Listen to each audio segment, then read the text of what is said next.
My name's Lindsay, and I have written this little book here called Moons, Magic and Manifestations. But before I tell you all about the book, so when Susie actually contacted me about talking at this retreat, I'd gone to bed the night before, and I believe that we all have this team of spirits and angels around us as well, and I'd asked them for help throughout my bus project, which again I'll talk about in a bit more detail in a sec. And I suddenly thought, I've not asked for their help with this book, and things are changing in my life at the minute. Like the job that I'm working at is coming to an end in May half term, so I was getting a bit kind of freaked out, worrying about what's next. So I'd literally said to my angels that night, and my closest angel was like my grandma, and I was like, I need your help in getting some inspirational speaking gigs and around this book. And then I woke up the next day to a message from Susie inviting me onto this retreat, so it was like immediately answered. And today is my grandma's birthday as well, so it was like so tuned in. It was unreal. You know, I don't believe in coincidences. It does actually say in this book that I don't believe in coincidences, and I definitely took that as a really big sign that my thoughts had been heard and had been answered. And you know, sometimes you might want things to happen and they don't happen immediately. So I think this was like that little sign just to say keep going. It is going in the right direction. So I work in specialist education with mainly teens that haven't made it in mainstream for one reason or another. I've been doing that for over 15 years, and it was through that journey that I discovered my own neurodivergence and realised there was other labels rather than just being called weird and over the top.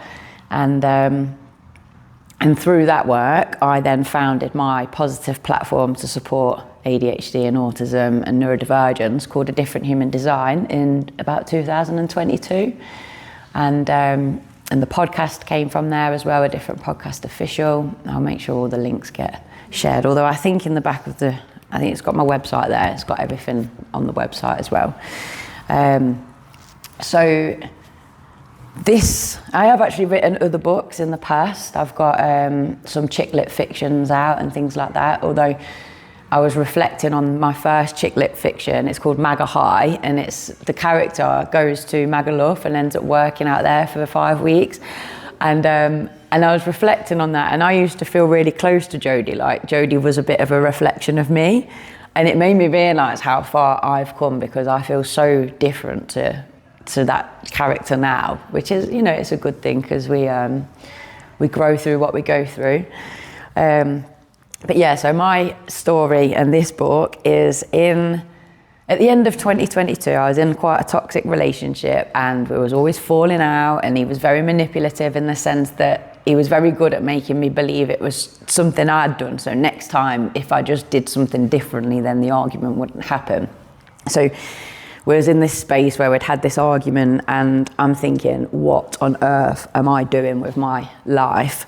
I'd always had quite big ambitions. I'd done a lot of traveling. I'd written books, you know, I'd always had these big dreams. And then suddenly I found myself like in this really closed off relationship, feeling very unsupported. And out of nowhere, this thought just popped in, like, well, why don't you just get your double-decker bus? So somewhere along the line, I'd always thought in the back of my mind, I'm going to live in a bus. I think it was the novelty factor of so we'd take the bus quite a lot as kids, and upstairs was still smoking, so you weren't allowed upstairs on the bus as a child. So there was always this feeling of like, there's a staircase on the bus and it leads to somewhere magical that I'm not allowed to go. So I wanted to be a bus driver for a little while, and then on and off kept thinking I'm going to live in a bus one day, but you know, life gets in the way and you just don't really think about it until 2022, when I was in this position and I'm crying and questioning all my life choices, and I just thought, just get your bus.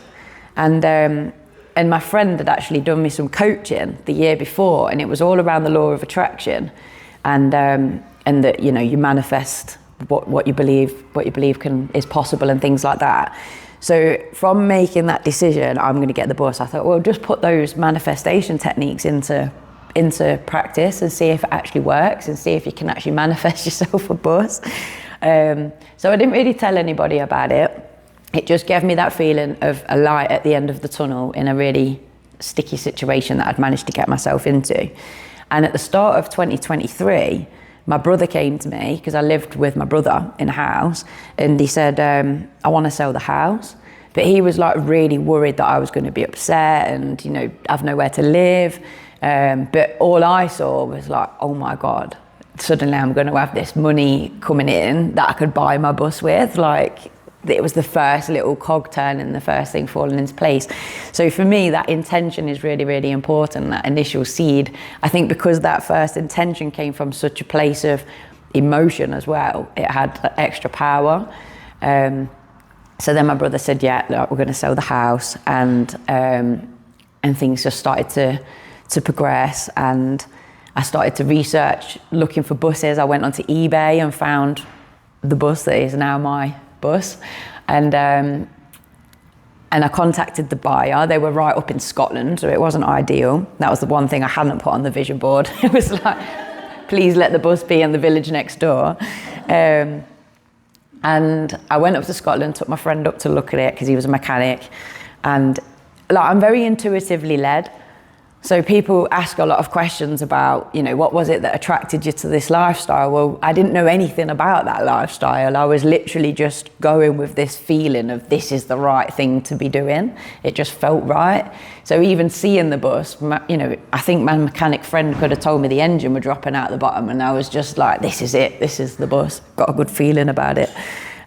So I made him an offer, and he accepted, but at this point, the house hadn't sold yet.